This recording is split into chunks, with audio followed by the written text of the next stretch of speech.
Hello, welcome to the new P&L, Patterns and Leaders. Every month, business leaders review a profit and loss statement to understand the results of their business. But what if there was another P&L? One that reflected patterns, leadership, growth, trust, and human decisions behind those results. Today, we're exploring a question every growing leader eventually faces. And that's this: how do we move from individual accomplishment to collective achievement? Joining me is Kryssi Murrell, co-owner of K&K Accounting Services. Kryssi has built multiple businesses and understands the importance of accountability, consistency, and creating environments where people can succeed together. And joining me is Michael Winn, CEO of RBOA. Michael is fascinated by patterns, leadership, and the connection between personal growth and business growth. That's right. And, Kryssi, I think throughout these episodes, we have absolutely come to a really great understanding that everything that we're talking about is right at the intersection of personal growth and business growth. So I really think that we are honing in on the fact that the new P&L is about really closely examining the intersection between personal growth and business growth. And it's the financial story that tells us what happened. The human story helps us understand why it happened. So here we go again, Kryssi. We've done this in every single episode. Let's imagine we got two companies. Both have talented employees. Both have strong leaders. Both generate healthy profits.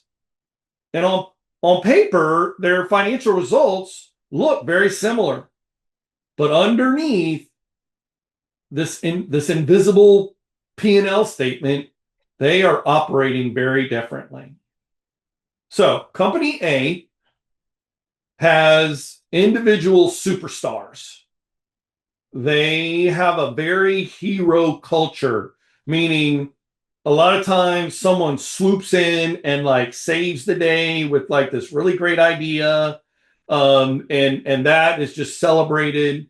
They have internal competition. They've got, knowledge is a little bit siloed, right? Where maybe it's in departments here, department that. So it's siloed. And the success really depends on just a few people. That's company A. Company B, slightly different. Again, talented employees, leaders, profitable. But company B has shared accountability. Knowledge is shared. Trust is high. Leaders develop leaders. Mm-hmm. And success belongs to the team, not to the hero. Kryssi, those are two very different companies and two very different futures. Correct. From the financial perspective, both businesses might perform well for a period of time, but one is becoming stronger and more sustainable, while the other is becoming increasingly dependent on a few individuals. Exactly. The difference really isn't the talent. The difference is whether growth is happening collectively. Kryssi, this is probably one of the most exciting episodes I have been wanting to record. Because this, again, it's kind of one of these things, man. Once you see this, it's like, wow, I just didn't understand. You said it earlier, right? What did you say about ceiling? When you grow together and grow collectively, there is no ceiling. There is no ceiling. And it's so funny. In the marketing agency world, we went through this time and period where every account manager was kind of a jack of all trades, right? Like they could do a little bit of this and a little bit of that, and just do a little bit of everything. And what I realized was that model is broken because it has a ceiling built in because you only have a certain amount of hours in the Right. day to be able to do things. But what I've learned is, kind of slowly peeling back the layers of that jack of all trades model and creating a more collaborative team structure. That was the beginning for me. And that was the beginning for how do we move from accomplishment versus achievement? Because don't get me wrong, we absolutely love to see when team members accomplish their goals, Mm-hmm. right? Absolutely. But I think about this when I was younger, I feel like success really felt personal, you know. Um,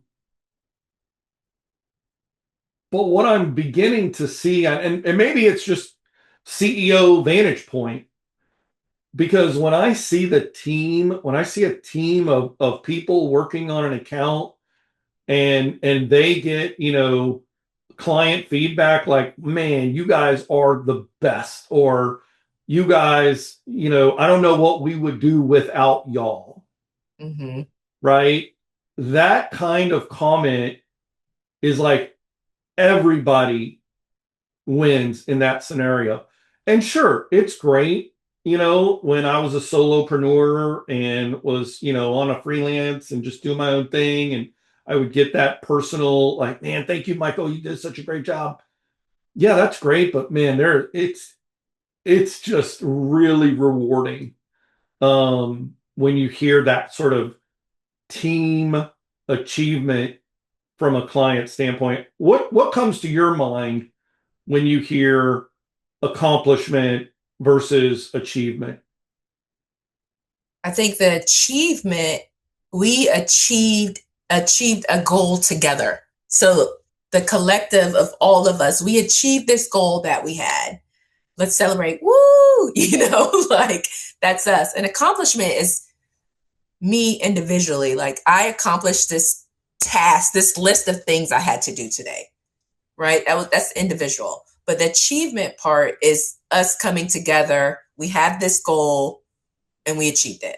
So as a team, we can all celebrate. We all win. Kryssi, we got to be real here. This shift from accomplishment to achievement, it's hard. It absolutely is. It's You hard. know why it's hard? One word: ego. Ego. It is one of the most difficult things that leaders will truly struggle with, right? Because we all want a certain amount of control, right, in our life. And I know as a CEO, there have been things that I have been reluctant to give up. Why? I was reluctant because in my mind, there was no way that anyone could do it the way I would do it to get the outcomes that I knew I was driven by. Mm-hmm. And and I don't know how many times you face this, but I have faced this so many times. How many times have I told myself I can do it? I could just do it faster. Right? Like if I have to sit there and explain it to you, it's going to take 3 times as long. That is probably one of the biggest roadblocks in my life. I don't know if you've ever faced that, but I have certainly done it. But I tell you what, I have cracked the code. What is the code? The code is you got to get whatever that is in your brain that you think is you've got the way, you got to write it down. You got to create that process and map it out, because something about getting it out of here into, and maybe you use Trello or you use a Word doc or whatever you're going to use to get it down on paper. That in and of itself is the moment where you let go. And Got then once it's out there and down and you show it and you share it to someone, let me tell you what's unexpected, Kryssi. You don't expect that the person that you're sharing it you don't understand or you don't expect what spark they will bring to it to give it something even more meaningful. And you're like, wow, I didn't even think about that. Because I've Mhm. been doing it that same way for so long.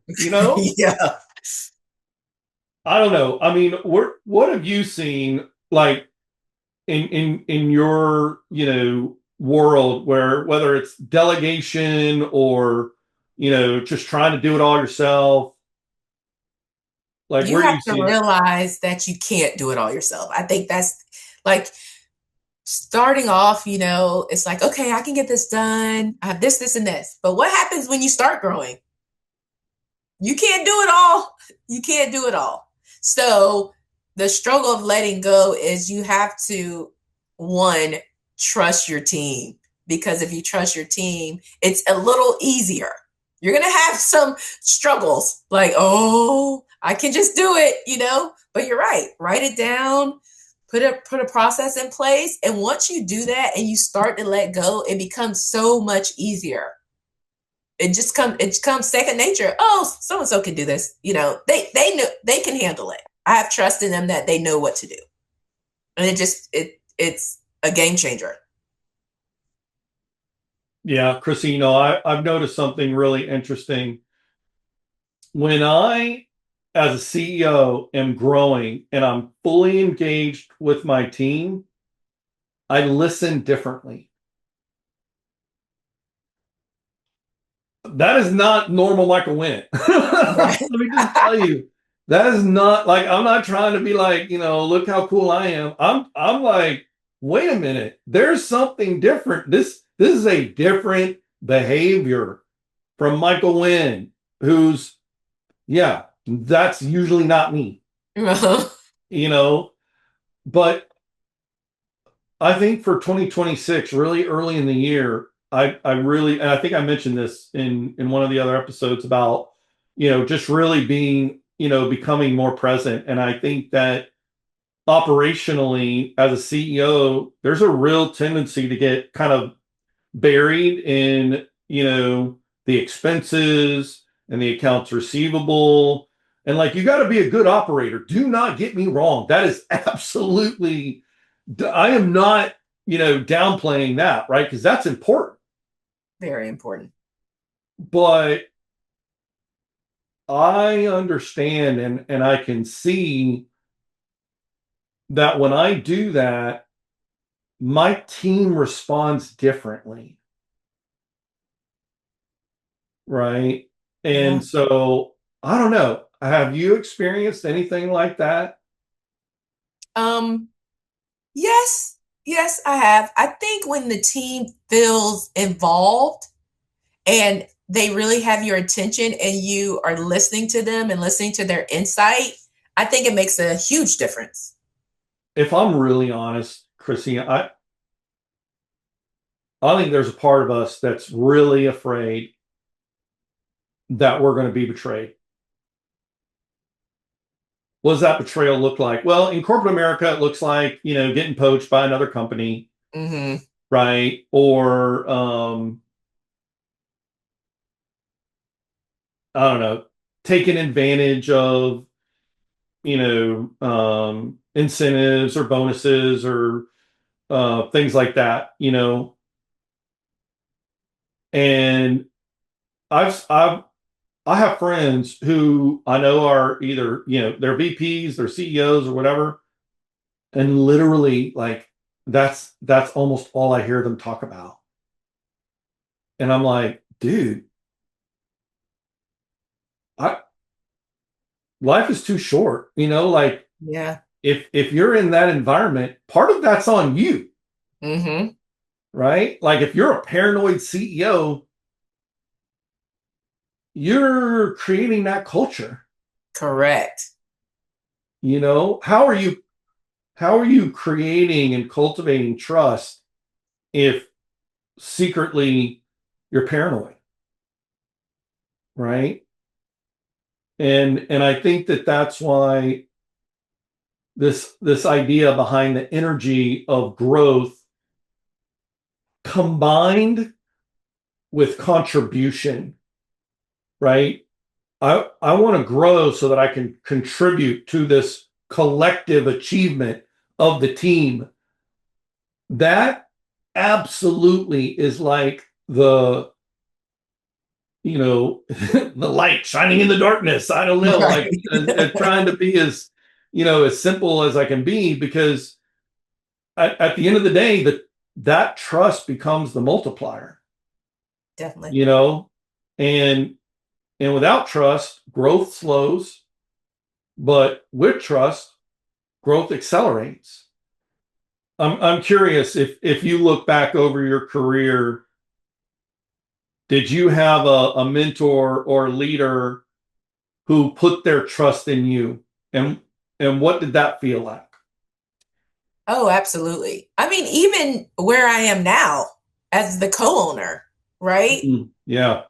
Starting at my with Lilyfield and then becoming a co-owner with that owner. So that was a lot of trust, right? So that makes you feel good, like, man, that that says enough in itself. So the trust building, I think, comes from the relationship. Again, going back to the relationship, Mm-hmm. going back to the openness and culture of your team and how you interact with them and how you leaders make leaders, back to your comment, it comes from all of that. Mm-hmm. So, you know, from that, I can look back and say, wow, that made a big difference. When how many? I'm sure you must create P&L statements all the time, right? Like, that's a lot of your job. That's it. That's That's what we it. do. Yeah. Let me ask you, Chrissy, is there a line item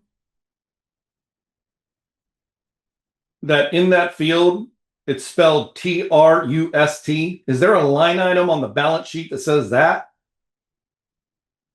Only for lawyers for their trust accounts. Right? Yeah, but yeah, there's not that relationship trust. That is not a Right. line item on a balance sheet. No, no, it's not. No, it's not. And I think what we're unpacking here is that it is absolutely a part of this new P&L, the patterns and the leaders of what future-proofed companies, I think, um really start to understand. Because here's the other thing. Um, I think in my early years in my career, I was really chasing personal success. And I think later in life, I've realized that what's really meaningful is being able to celebrate and build something together, right? As a Mhm. team. I mean, it's unbelievable, you know, that I get to come to work every day, work with an amazing group of people, and none of us are perfect, right? Right. We're human, but there's enough foundational built on being open-minded, growth-oriented, and vulnerable. Three tenets of EOS. Love that. I mean, but that's for real. And it feels different when a team is celebrating a team win, that collective um, purpose. And I've got team members in their mid 20s to team members approaching their 60s. So that's a wide generational gap, you know. But I think I can see where at times there are these sparks where I can see that they feel like they're a part of something that's bigger than themselves. Hmm. Is that crazy talk, Chrissy? Do I sound like an absolute nut job? No, you don't. Then when I say those words, they just don't sound very. I mean, we're not talking about a P&L statement here. We're not talking about ones and zeros. Right. We're talking about the people of the business. Mm-hmm.